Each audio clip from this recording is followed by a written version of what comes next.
Virus Pune season 2 लेखक Daniel ऑबर्ग आणि निरंजन मेढेकर भाग 6.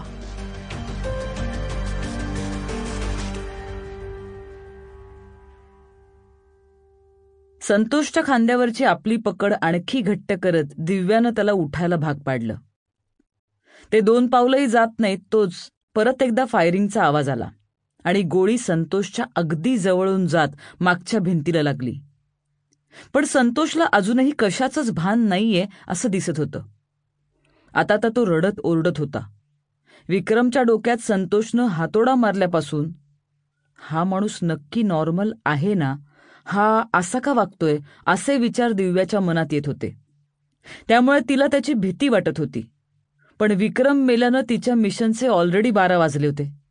त्यामुळे हा खरंच संतोष असेल तर काहीही करून याला सही सलामत बेसवर घेऊन जाणं तिला आता भाग होतं. अरे प्लीज शांत हो, ओरडू नकोस, मी तुला वाचवायला आली, दिव्या त्याला शांत करत म्हणाली. तिने एकदा समोरच्या बिल्डिंगकडे पाहिलं तर मगाशी जिथून फायरिंग करण्यात आलं होतं तिथे कुणी दिसत तरी नव्हतं.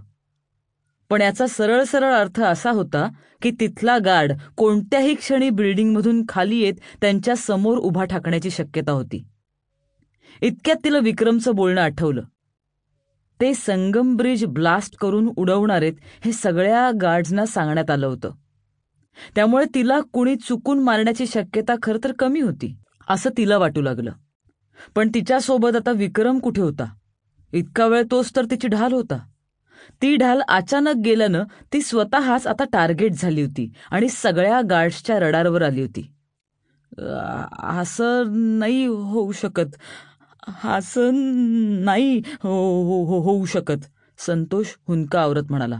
काय काय नाही होऊ शकत? ती ती ती ती गेलीये. कोण गेलीये? कुठे गेलीये? दिव्या वैतागत म्हणाली. तिला काहीही करून इथून लवकरात लवकर सटकायचं पडलं होतं. पण हा पठ्ठा काही हालायला तयार नव्हता. आरती माझी बायको, शी इज नो मोर. त्याचं बोलणं ऐकून दिव्याच्या पोटात थोडी कालवाकालव झाली.